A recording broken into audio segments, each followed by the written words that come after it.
Hello and welcome to Getting Your Money's Worth. I'm Judith West, and this is a show that focuses on value. Our guest today is Simon Sinek, co-founder, CEO and founder of Sinek Partners. Sinek Partners, right. And developer of the Golden Circle. Indeed. Indeed. Okay. Hi, and thanks and welcome for the show. Thanks for having me. In true confessions, I've met you before, and I liked what I heard you say.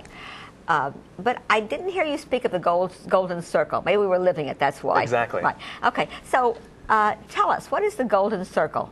The Golden Circle is a very simple idea, which is in nature, believe it or not, there's a natural formula for success.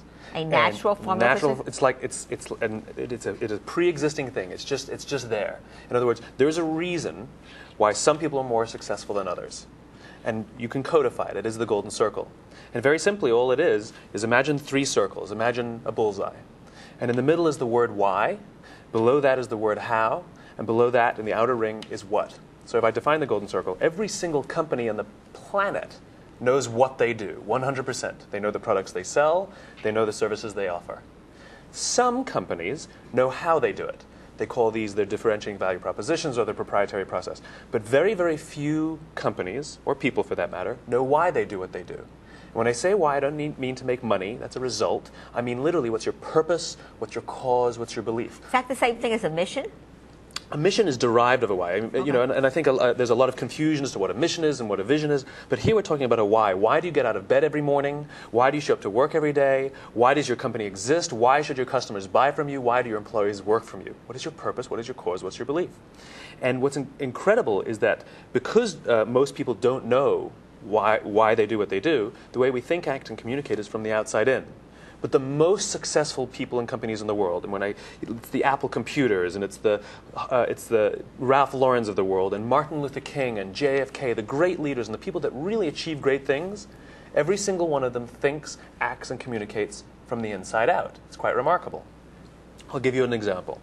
I often use Apple just because everybody knows it.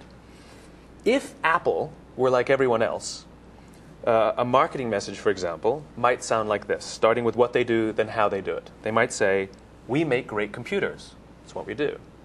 They're beautifully designed, simple to use, and user-friendly. Want to buy one? Meh. It really doesn't do much. But that's how most companies sell their wares. They say what they do, they say how they do it, or maybe how they think it's different or better, and then they expect a behavior. They expect a customer to buy. They expect the customer to buy. Exactly. But the companies and the people who understand the power of why do it differently. They do it from the inside out. So a marketing message from Apple actually sounds something like this.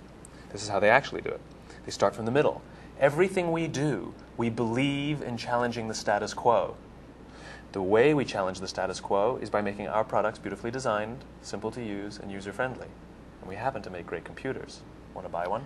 It's like almost... It's astoundingly different. No fancy marketing, no trickery, and just by reversing the order of the information, it makes you inspired to want to be a part of this company, to buy their products. I want to ask you something. You said that there's a natural success factor out there. So are you talking about the people that run these companies have a special gene, a special charisma, a special something called leadership that indeed other companies don't have, almost like, you know, if the head of the fish stinks, maybe the whole fish stinks theory?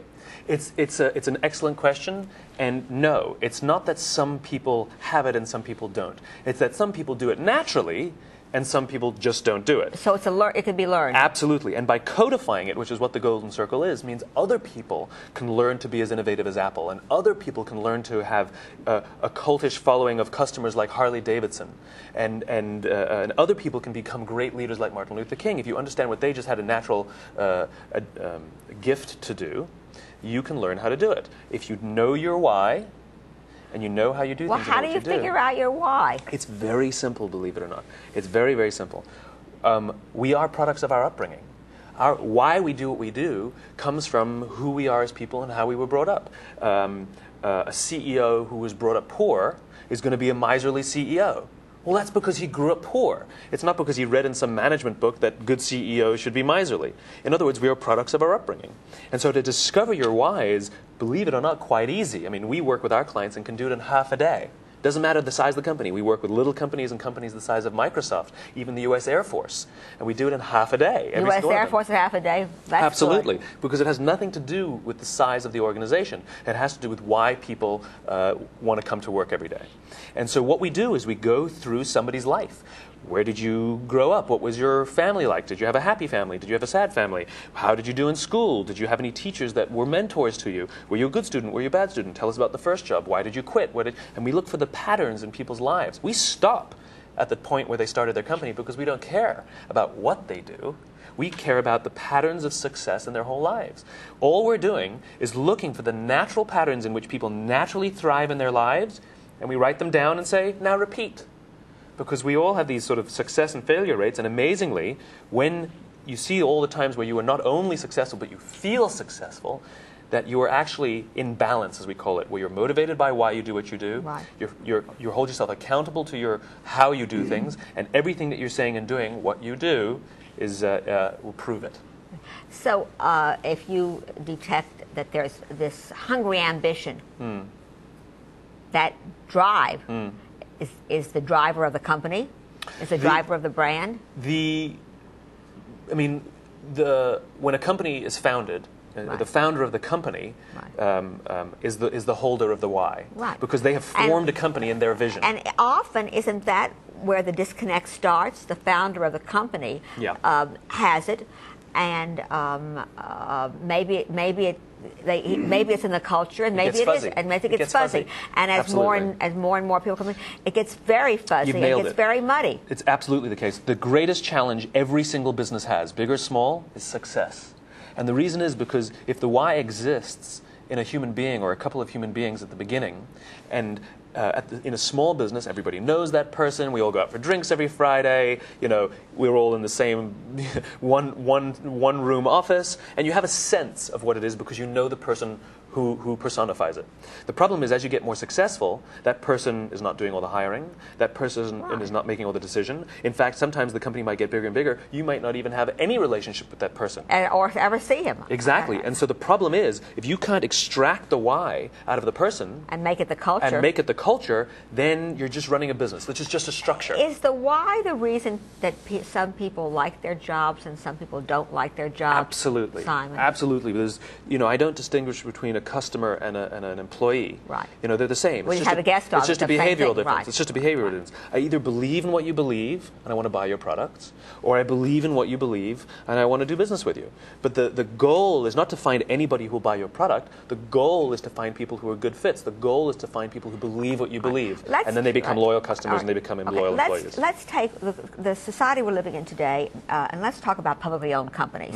Because I can see it easier if it's a small company, owner-operated or family-operated. Let's take publicly owned companies, large companies, where the CEO is many, many, many floors removed or many, many miles countries removed. Right. Countries removed in our global economy. Yeah. And it becomes a publicly owned company. And the focus is on earnings. And the focus is on growth in order to drive up the share price. Yep.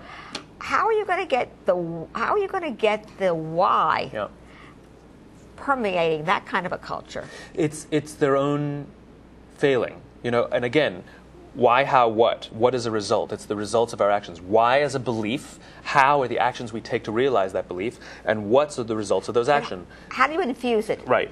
And so, again, what has to happen is that it has to be lifted from within the person. So let's take Bill Gates. Bill Gates is a great example. Okay, good. Bill Gates started a business with a cause. He believed technology was the great equalizer. He had a mass market message. And this was something that interested him long before he started Microsoft, when he was tinkering around with traffic signals to make them more efficient. And so here he develops this software that allows, what he said, a PC on every desk. Right? An empowering message. So he had a passion. He had a passion. And as the company grew, and he had a partner in his passion, which was Paul Allen, Gates was the holder of the why, and Paul Allen said, I know how to build that. Why. Okay. Right. So in other words, they're in balance, right? And thus the company grows, which is why you can create a company the size of Microsoft. Balance across the golden circle. But over the course of time and success, what starts to happen is they forget, it becomes fuzzy as to why they started the company, and they start to treat it as a software company. Microsoft was a company that believed that technology was the great equalizer. They became a software company, and now they just now they're trying to catch up. And now they're managing software as opposed to building a cause. So they lost their number one position. They lost some of their market because they lost why they. Well, they're not liked. You know, and if people don't like them, it's not because they're big. We love Google. Google's big. It's not because they're big. It's because we don't understand what they stand for. Right. And the other reason that for some of these large companies that we don't like them is because we never have a chance to talk to anybody that can help us. Exactly. But you want to see something funny? Here, I'll show you something funny. So these founders, or these great CEOs, these great founders of these big public companies, they personally embody the why, right? And so they can get away with not always writing it down if they're there. So now look what happened. In the mid-'80s, Steve Jobs left Apple. And the company ran on fumes for a few years, and then it started to decline. And there were, Scully and I've forgotten the other guy's name, who came in to run Apple afterwards. Perfectly talented CEOs. They know business. It's not just about talent, though. Exactly. That's exactly right. And so what happened is the company started to decline. Jobs came back, and it was once again infused with that spirit of innovation. Right. Now, Jobs is not the world's greatest manager. He's paranoid and he's secretive. It's because he embodies the cause. He's inspiring to have him there. Right. Mike Dell leaves Dell. The company takes a dip. Dell has to come back. Schultz leaves. Schultz has to come back. This is not an unusual phenomenon that you speak of. We see it all the time. Absolutely. The goal, however... So what are you saying, that these guys, we have to figure out a way for these guys to clone themselves? They don't have to clone themselves, but it would be the equivalent of cloning themselves. If you can extract what you believe and put it into words... Take me, for example. We can talk about a simple example. So why is Simon fun to work with? Why am I on the show? What inspired you to bring me here? Was it because I have good credentials or good clients? No, there's plenty of people with good credentials, and it's because of what I believe. I believe that and it comes across when I talk to you. Right. I believe that the reason I exist, the reason my company exists, and everything we do, is to inspire people to do the things that inspire them. Because if you can inspire people, that's how success happens. We only have, I want to ask you that one. So it's the same idea. You want to extract that idea out of these guys. Simon, you have a company, Sinek Partners. Sinek Partners, yeah. Sinek Partners. Something happens to you tomorrow. Does your company go on? No, it continues fine because... But the why? Because we've extracted the why from me. And the problem that a lot of small businesses have is it's the bus. If you get hit by the bus, your company... because it's you. And I had an experience recently with one of the people who works for me that really crystallized this, and it made me feel so proud, which was, so I'm not the world's greatest manager, which is why I have a CEO to help me, because I like to sort of go off on my own. You're the ambassador. Yeah. And so I always tell people, if you don't want me to get involved in something, just don't CC me. Well, anyway, they CC'd me, I got involved, and I had some tense words with one of the people who works with me. And she said, in rather a heated tone, "I'm not doing this for you, I'm doing this because I believe in what we're doing." And I sat back and smiled. Right. That's fantastic. Exactly. That is fantastic. Right, but rare. And Not rare. It's rare, but it's absolutely rare teachable, and anybody can have that experience if you know what your why is and you're good at communicating it to your people. All right. You've been a wonderful guest. Thanks Thank for being on the show, and we have to have a return because I want you. Can you teach the why in 12 and a half minutes? We can definitely do something. Okay. I'll come back also when my book comes out. Okay. So. Oh, right, that's right. But you're watching Getting Your Money's Worth. I'm Judith West. Thanks for watching.